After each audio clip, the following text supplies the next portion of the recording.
Good evening, Twin Cities. Welcome to It's Your Health. I'm your host, LaDonna Redmond. I know you all have seen urban gardening all over Minneapolis. Almost in every neighborhood across the Twin Cities, there is a community garden. These are some of the young people that are working on those community gardens, at least in Minneapolis. For my listeners, I want you to explain to them exactly what you're doing throughout the Twin Cities. We're growing tomatoes and basil and some flowers for pollinators like bees and butterflies, mainly bees, because they're becoming endangered. And so we're trying to bring them back. Blueberries, strawberries, all those fruits come from pollinators. And so if we didn't have any of those, a lot of our nutrients would be gone in our diet. We wouldn't have half of the produce and things that we have in our stores without bees. So bees are very important to our communities, and I don't think a lot of people realize how important bees are. We only look at them as if they're harmful and that they're just out there, but they're really important. Without bees, the world would look pretty dead and be a dry place because they make flowers bloom, and I don't know about everybody else, but when I see flowers, I get happy, and it's like emotional thing. Just if there wasn't no flowers, then there would be no color to the world, and it would just be dead. Oh, I like them. They're really pretty. I want to take them home. Wow. We could I know it is. They're really cute. Yeah, let's pick them. They're like the biggest ones that we have. What's the typical day like in your on your work day? Well, we all have different jobs. So like there's social media, there's measurer, and there's processor, and there's helper and water and weeding. And we all rotate between those different jobs. How does social media tie into gardening? Well, we try to get the word out there. To make sure the people know what we're doing. And we have like an Instagram, so we take pictures. Mostly we all help out when we're watering and doing all the different stuff with our plants. We all do our fair share of work. What happens after you grow the food, the smart snack? Where does it go? Where are the people? So we know where the bees are coming from, but where does the tomatoes and the basil go? We give the tomato and basils to each site that we're growing it at.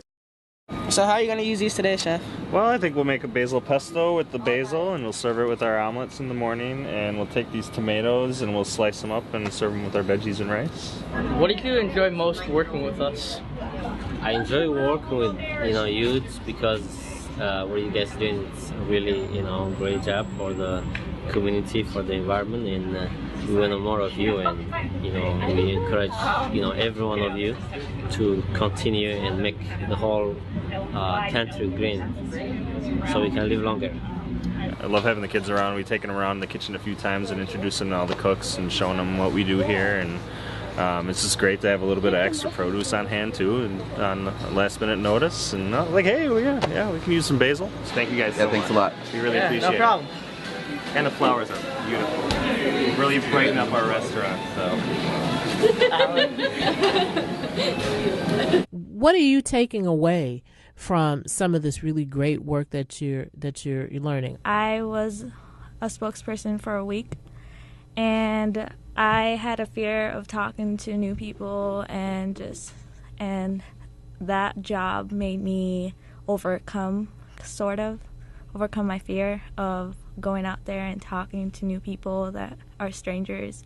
I think I'm getting pretty good social skills with other people and how to talk with business people. I think it's kind of good for like teaching kids how to well, business skills, first of all, but also how to maintain a job, how to keep a job, how to learn how to save your money and what to do with the check when you get it, how to cash it. You gain communication skills in a lot of different areas, in professional areas, and just out in the community. I think with this program, it's not so much as taking youth and turning them into farmers. I think it's more about providing them different opportunities and kind of seeing which one they latch onto, and then from there they can decide what they want to do with themselves. This is a really big project in the sense that it has a big institution behind it, but it's really connecting to the neighborhood. It's connecting with youth that are directly affected by food inequities in this community, are also directly affected by environmental inequities, and are part of are agents in changing that inequity by directly introducing these beautiful flowers and educating individuals around how do you localize your food system. It's been very, very positive and beneficial simply because of the involvement of the young folks. Yes. Not only from this community, from some of the folks from outside this community. Right. Projects like Smart Snacks are that avenue that connects young people to bettering their communities, bettering their environment, bettering themselves, while learning about other forms of cultivating community and at the same time food as well.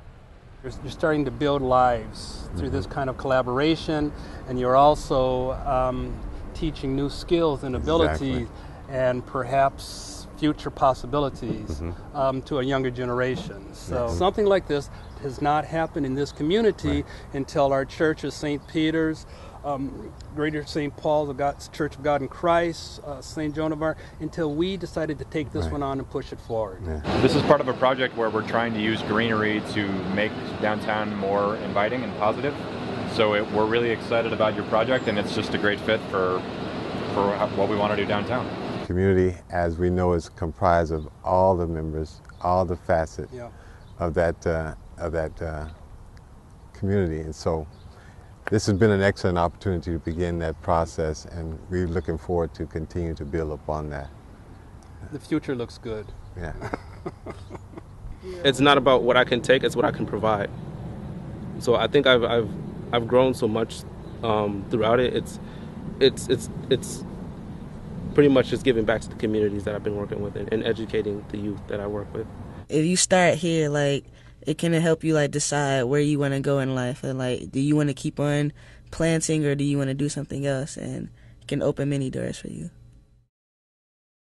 This is Smart Snacks from Going for Good, Minnesota with urgent news. Did you know bees and butterflies are becoming extinct? And without them, we'll have little to no fruit. What can we do to help? Well, to start out, how about not killing them? But pollinators are not the only issue we have. We should also remember to stay away from the 3 S's, salt, sugar, and saturated fat. Remember to follow us on Instagram. Our username is growing_for_good. And stop by our open house at URock, located at 2001 Plymouth Avenue North, on August 8th from 2 to 6.